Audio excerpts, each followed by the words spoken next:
Assalamualaikum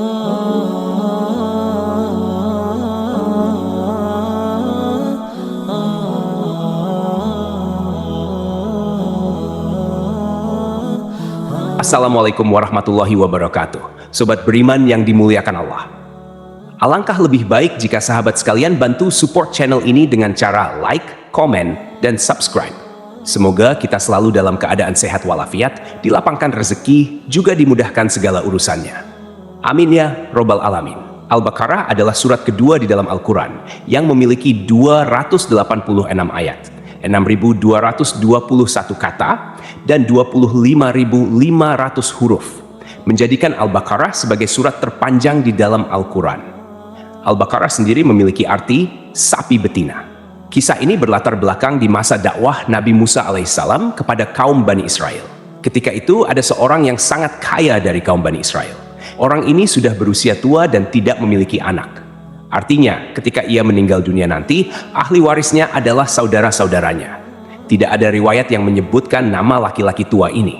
Namun, salah satu saudara sepupunya berharap untuk menjadi pewaris harta tersebut. Karena desakan hidup, ia tergoda untuk melakukan perbuatan yang tidak benar demi mendapatkan warisan. Akhirnya, ia membunuh saudara sepupunya dan membawa jasadnya ke perbatasan dua wilayah untuk mengaburkan pelakunya. Konflik pun terjadi antara kedua wilayah, karena masing-masing saling menuduh. Ketika situasi memanas dan perang hampir pecah, seorang kakek bijak menyarankan mereka untuk menemui Nabi Musa guna mencari solusi. Nabi Musa kemudian berdoa kepada Allah Subhanahu wa Ta'ala agar diberi petunjuk untuk menyelesaikan masalah ini.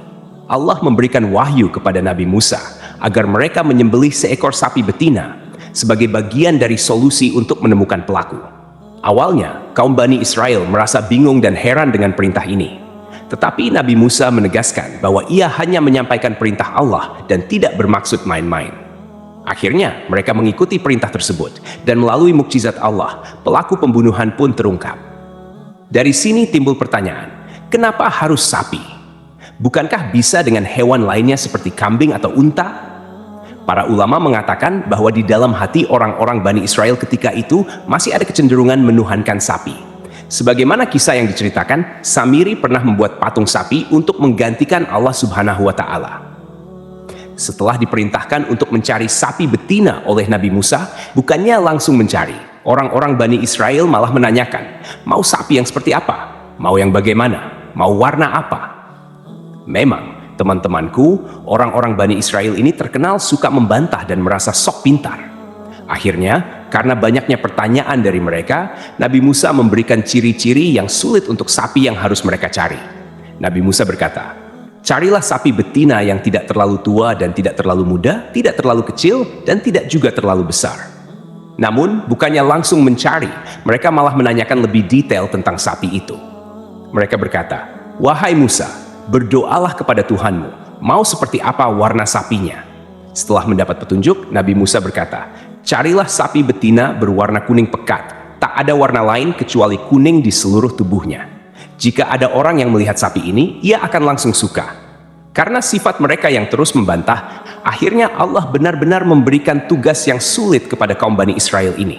Jika saja dari awal mereka langsung mencari sapi tanpa bertanya ini dan itu, tugas ini tentu akan lebih mudah.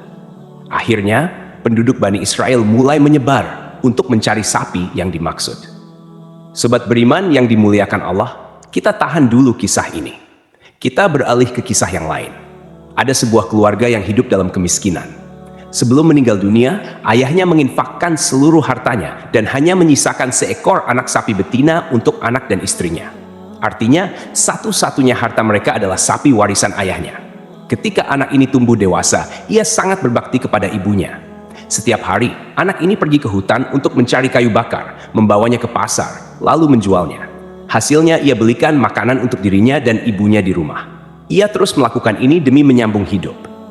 Suatu hari, ibunya berkata, sesungguhnya ayahmu dulu telah mewariskan seekor anak sapi betina untukmu. Ia meninggalkannya di dalam hutan. Pergilah, ambil hakmu atas sapi itu.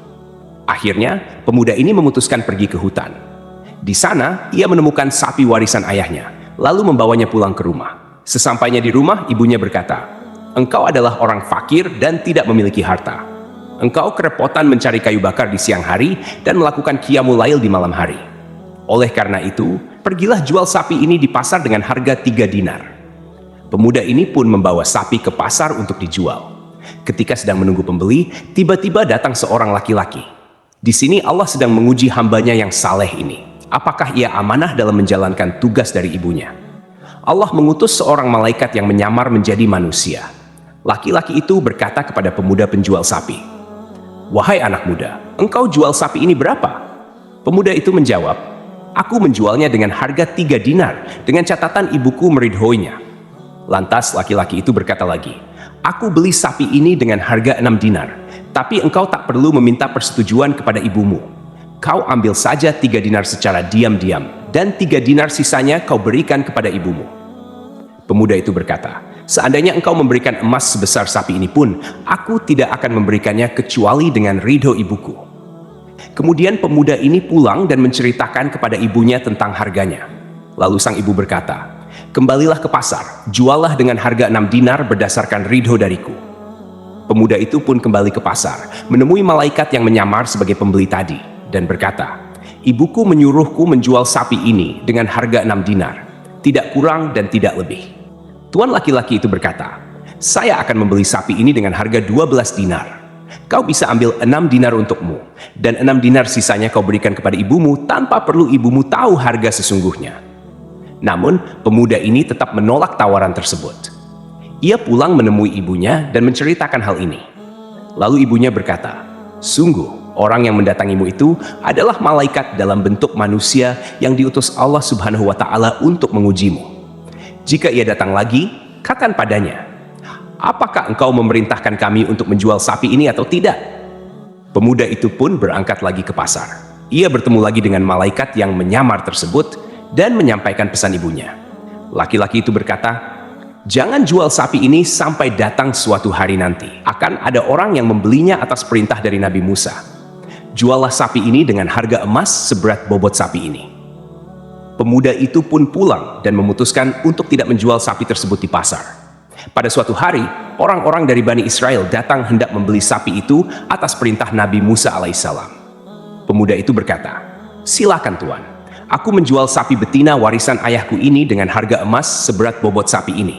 Artinya, jika bobot sapi itu 1 ton, maka harganya juga emas seberat 1 ton. Orang-orang dari kaum Bani Israel pun terkejut mendengar harga tersebut. Akhirnya, mereka patungan untuk mengumpulkan emas sebesar itu. Sapi betina tersebut pun dibeli dengan harga sesuai bobotnya. Teman-temanku seiman, sapi itu kemudian dibawa kepada Nabi Allah Musa alaihissalam. Sapi tersebut disembelih, lalu Nabi Musa mengambil bagian paha kaki sapi itu dan memukulkannya ke jasad Syam atas izin Allah Subhanahu wa Ta'ala. Jasad yang sudah meninggal ini tiba-tiba bangkit dari kematiannya. Nabi Musa pun berkata kepadanya, "Wahai Syam, siapa di antara mereka yang membunuhmu?" Lalu dengan isyarat tangan, jasad Syam menunjuk kepada saudaranya, Uhaiha. Setelah itu, Syam kembali meninggal dunia. Akhirnya, diketahuilah siapa yang membunuh Syam. Uhaiha langsung ditangkap dan diberi hukuman atas perbuatannya.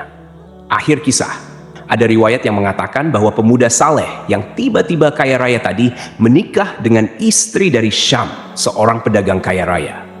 Pemuda itu pun menjadi semakin kaya atas pernikahannya tersebut. Wallahu alam bisawab. Jadi itulah kisah tentang sapi betina dalam surah Al-Baqarah.